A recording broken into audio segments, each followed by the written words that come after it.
So there's an exercise on page 9. Why don't you turn to page 9 for just a second. Page 9 asks you, and this is a worksheet for, we're going to just do a little bit of it now, but this is something that you can work on later. It says, what are your top 3 coaching challenges? Now think about the things that we've talked about today. Some of the challenges may be, how do I find enough time with all the other things I have to do? Some of the challenges may be related to how do I ask the questions and not jump right in, because I just have that tendency to react and then they get defensive. I don't know what it is for you. What I want you to do is just to write down 3 things that you know right off the bat are going to be your challenges that you need to overcome if you want to become a better coach than you have been. Okay, what are going to be the difficulties that you need to overcome in order to be an effective coach?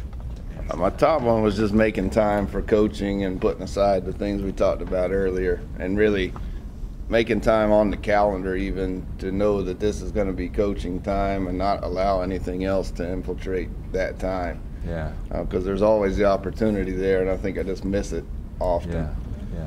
Yeah. The second one was just asking leading questions and then listening, rather than addressing that employee in such a way of, this is a problem, asking those questions of, right, why did you do this, or what was your motivation behind taking this approach to this problem, and then hear them out to help them figure out how they could do a better job.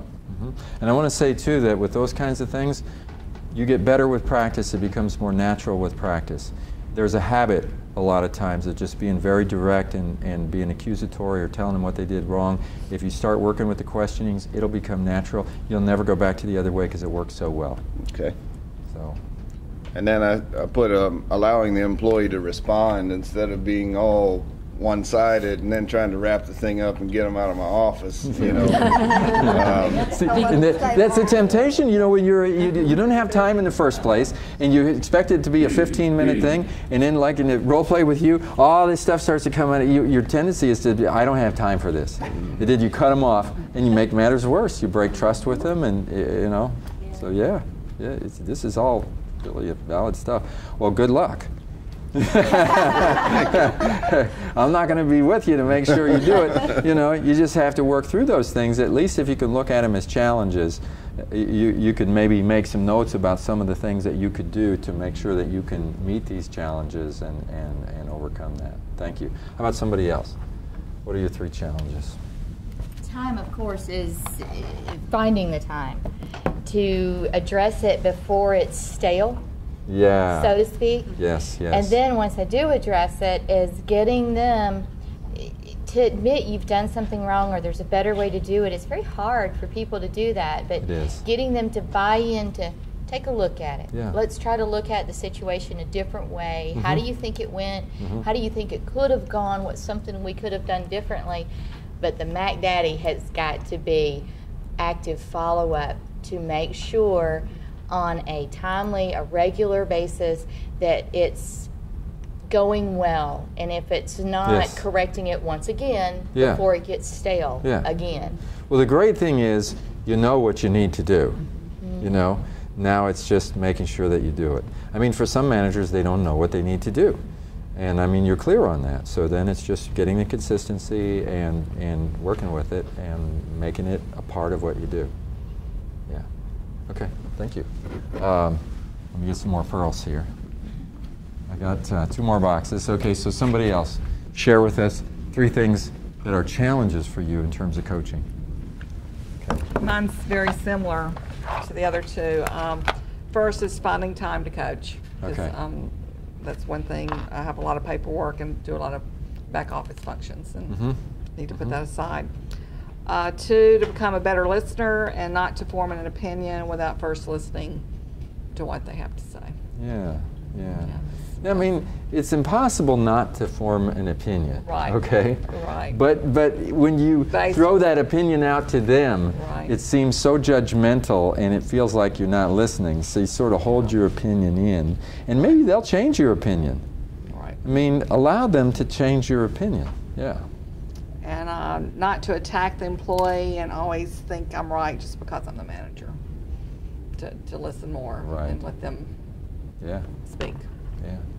You're right most of the time. But if you act like you're right, no, I'm serious. I say most managers are right most of the time. You know, but if you act like that, and you give that message, you broadcast that message that I'm right and you're wrong, that attitude makes a huge difference. You've got to approach every situation with humility, with a listening ear. And it has to be sincere. It can't be put on. Yeah. Okay, great. One more. 3 things that are challenges for you. So none of the rest of you have any challenges? See, I got to make a long list of my challenges. I put time, I put receptiveness, how they receive the message, and my challenges. And then the third one, kind of goes hand in hand with that one, is style. Because every employee, probably every person, you know, has a slightly different way of what's the most effective way to be coached or to coach. Right. And right. And kind of a fourth one that I was thinking of that kind of goes with those is something Sherry touched on, and that's just to be dynamic in the way that you coach as opposed to static. There's not one way that's always going to work. Mm-hmm. And to change the way that you coach with each individual or over time or each situation is important to be the most effective coach that you can be. Yeah, yeah. You know, the second one that you had on your list is really important. It's about the response that you get from the other person, and that goes along with what I said. The effectiveness of your communication is measured by the response that you get.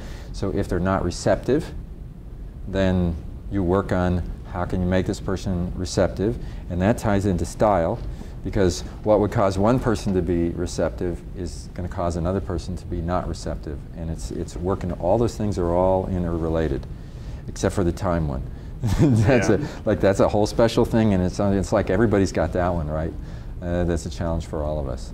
But I mean, you just work with this stuff, and you get better because you keep doing it, and the more you do it, the practice, then you keep learning how to do it better. And I mean, that's really what needs to happen for everybody is just practice, practice, practice.